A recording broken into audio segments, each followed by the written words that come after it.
하나, 둘, 셋.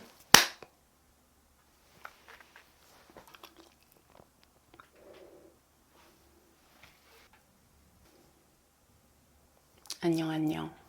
잘 보이고 잘 들리나요, 목소리? 밤의 마음 라방을 시작합니다. 잘 보이고 잘 들리고 더 보고 싶다고. 책이 나왔습니다. 아직 책을 받으신 분들이 많이 안 계세요.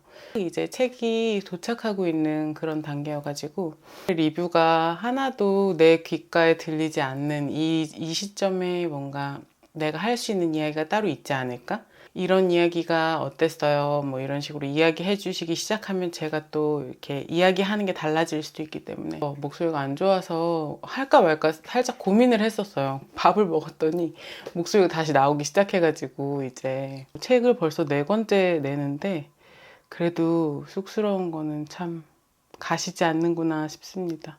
낭독으로 시작을 해보려고 해요.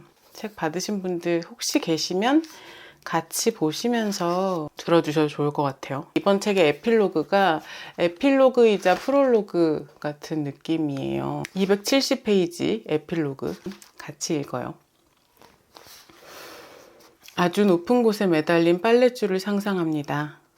기나긴 빨랫줄에 21살의 내가 슬픈 날과 34살의 내가 고민하던 밤을 나란히 걸어둡니다. 탈탈 털어 반듯하게 걸어둔 글도 있지만 도저히 펼 수 없어 구깃구깃 억지로 걸린 글도 있습니다. 어떤 글은 바람을 견디지 못해 떨어져 사라지고 어떤 글은 아주 연약한데도 악착같이 빨랫줄을 꼭 붙들고 견디고 있습니다. 그렇게 뒤죽박죽 걸린 시간을 언젠가 꼭 한 번은 세상에 내보이고 싶었나 봅니다. 작업하는 동안 현재의 내가 여러 명의 나와 함께 공저하는 중이라고 생각했습니다. 아직 한 번도 공저를 해본 적은 없는데 첫 공저의 상대가 과거의 스스로가 된 셈일까요? 나였던 사람의 마음을 다시 들추기가 순탄치 않았지만 이 작업이 내 안에 있던 반짝임을 다시 보는 계기가 되어 주었어요. 지금의 나는 어떤 반짝임을 잃고 어떤 너그러움을 새로 얻었습니다. 삶을 대하는 기조가 달라지는 글을 읽는 독자는 어떤 기분일까 상상하며 쓰고 고치는 시간을 간지럽게 보낼 수 있었습니다. 저의 의도를 읽으셨는지 궁금합니다. 이랬다가 저랬다가 고민하는 시간 속에서 제자리를 만나길 기대합니다. 만약 아무 길도 만나지 않고 어떤 의도도 읽히지 않았다고 하더라도 그 나름대로 괜찮을 것 같아요. 과거에 나였던 사람은 어디에 있을까요? 지금보다 용감했던 사람, 큰 소리로 말하던 사람, 불구덩이에 뛰어들던 사람, 괴로움 앞에서 하염없이 무너져도 다시 일어서기를 멈추지 않던 그 사람은 어디에 있는지 문장 사이를 자꾸 들춰봅니다. 과거를 부정하는 무례함을 피하기 위해 나였던 사람이 쓴 문장을 최선을 다해 돌봤습니다. 과거의 스스로와 함께한 공저지만 탈고의 기회는 지금 나에게 있으니 믿지는 장사는 아니었겠지요. 긴 시간 동안 지나온 수많은 판도라의 상자를 여닫으며 정말 이 책이 완성될 수 있을까 생각했어요. 감정 소모가 많은 작업이었습니다.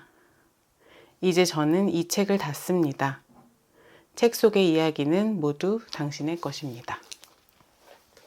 이 에필로그 같은 경우는 굉장히 많은 걸 설명하고 있다고 저는 생각해요. 어떤 책인지 조금 감이 잡히실까요? 감정공작소라는 홈페이지가 저한테 있었어요.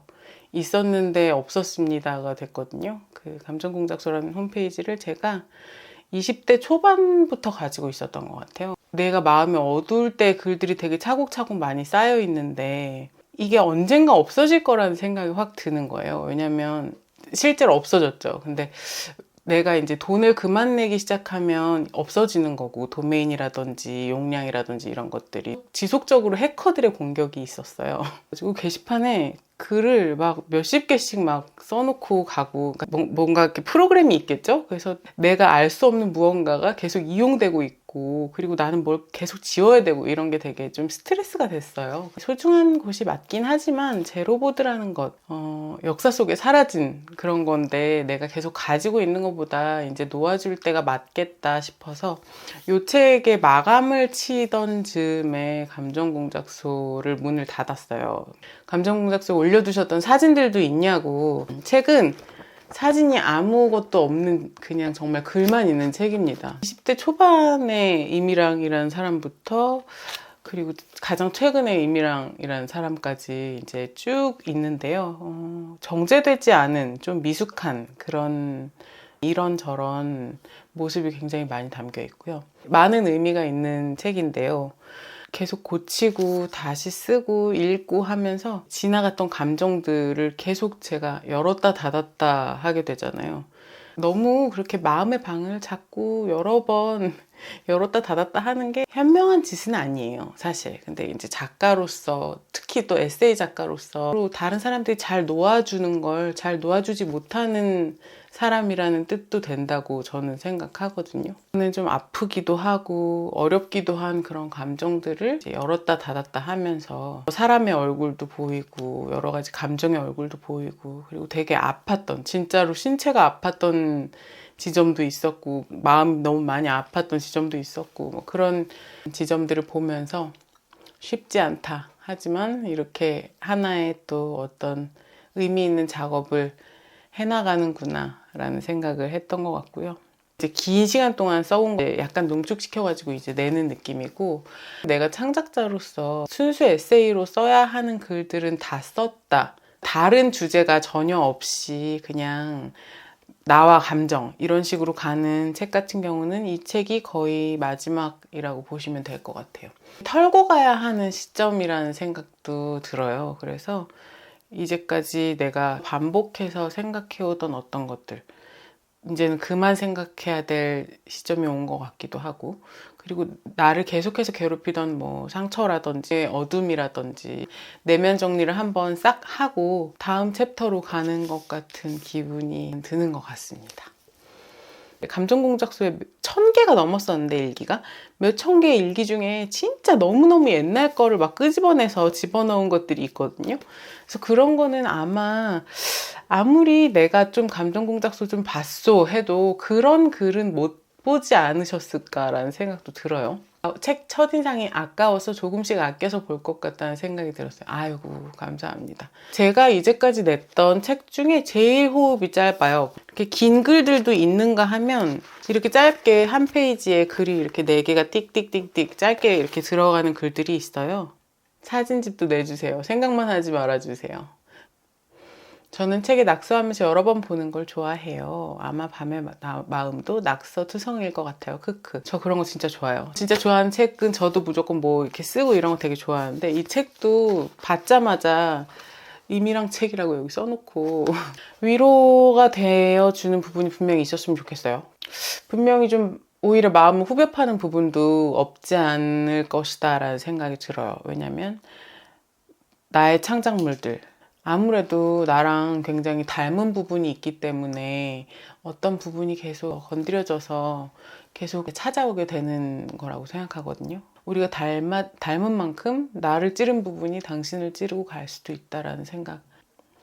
그래서 홍보에 좀 제가 소극적이어가지고 어떤 식으로 북토크를 하게 되고 어떤 식으로 홍보전을 펼치게 될지는 아직 잘 모르겠어요. 그래서 오이무로는 한 편 영상이 다음 주 수요일에 나갈 예정인데, 그거를 제외하고는 지금 어떤 홍보도 잡혀 있지 않고 그냥 저 나름대로 자박자박 제가 할 일들을 하는 거고, 지금 제가 이렇게 찍고 있는 라방을 살짝 편집해서 제 유튜브에 올리면서 책이 나왔습니다 하는 거, 여기 5개짜리 있다.